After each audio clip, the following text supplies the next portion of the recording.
Halo, Sobat Bola Bocor. Kembali lagi, saya akan membahas sedikit tentang PSM Makassar yang akan berhadapan dengan Barito Putra di pekan ke-16 di Stadion Batakan, Balikpapan. PSM Makassar selaku tuan rumah, ya tentunya saya berharap PSM Makassar kembali bisa meraih poin maksimal dari Barito Putra, meskipun itu tidak mudah karena kita tahu sendiri juga Barito Putra pastinya akan berusaha untuk mendapatkan poin demi poin di setiap pertandingan yang ia lakoni, karena saat ini Barito Putra juga masih rawan untuk turun ke zona degradasi. Jadi PSM Makassar tentunya harus berhati-hati juga ketika berhadapan dengan Barito Putra nanti. Saya ingin PSM Makassar bisa menjaga performa positif ini sejauh ini dari 10 laga tak terkalahkan secara beruntun teman-teman.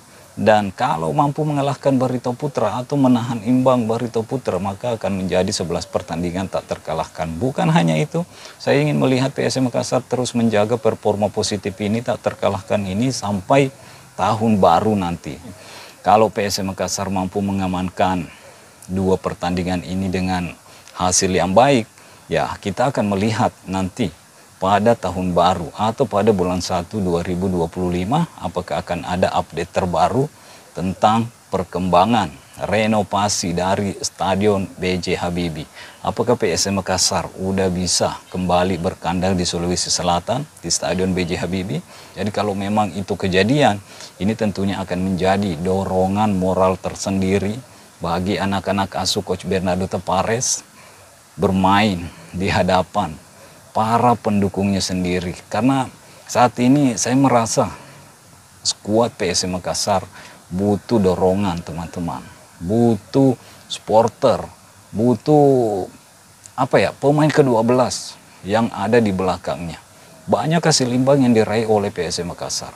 Dari 15 pertandingan udah 9 hasil imbang, 1 kekalahan dan 5 kemenangan.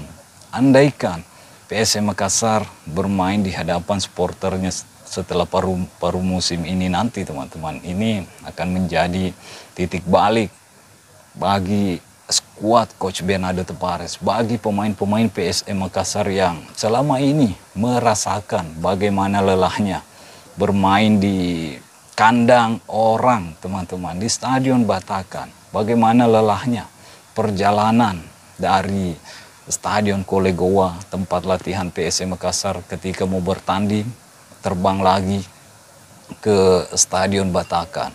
Ini tentunya akan menjadi dorongan moral tersendiri kalau PSM Makassar udah bisa berkandang di Stadion Gelora B.J. Habibie.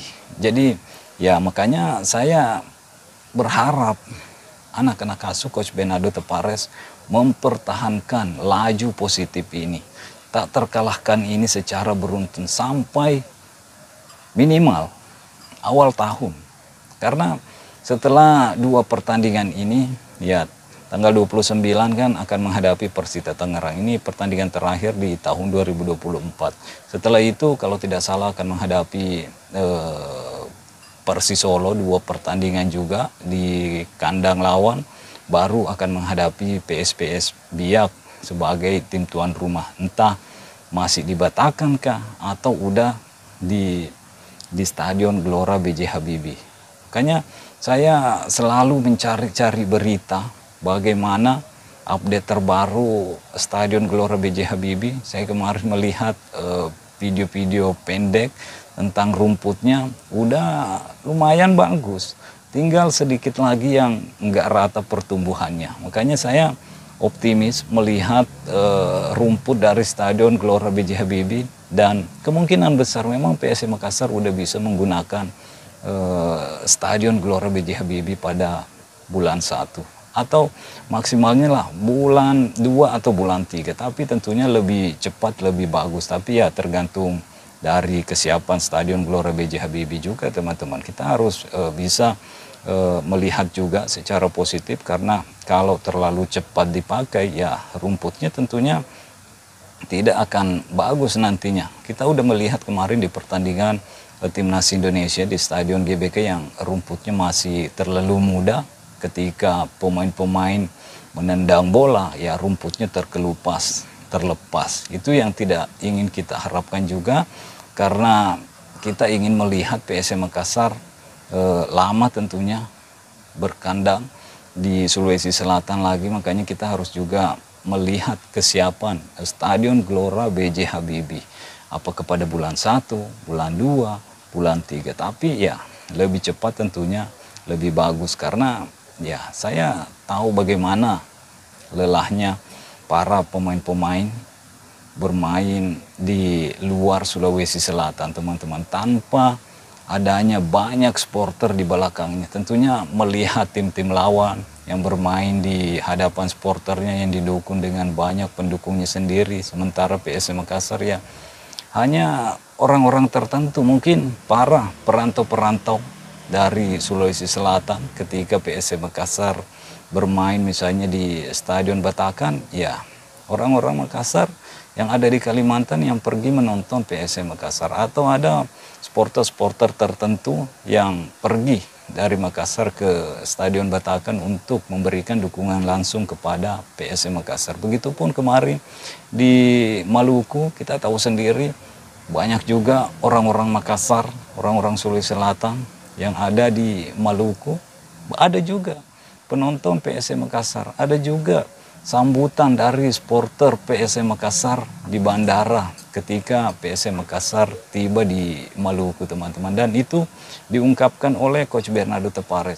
Dia juga mengharapkan di Sulawesi Selatan, khususnya di Makassar, memiliki stadion yang besar, karena Coach Bernardo Tavares mengatakan bahwa klub ini punya pendukung yang sangat besar.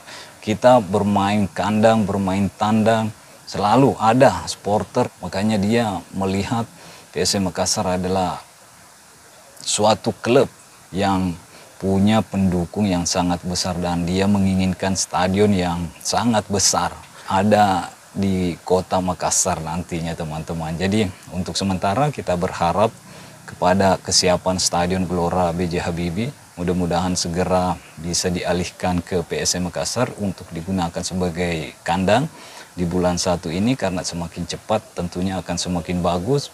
Penonton juga tentunya akan pergi membela PSM Makassar bertanding di Stadion Gelora B.J. Habibie yang baru saja direnovasi. Dan ya, kita akan melihat apakah PSM Makassar akan terus bersaing di papan atas klasemen sampai akhir musim, teman-teman.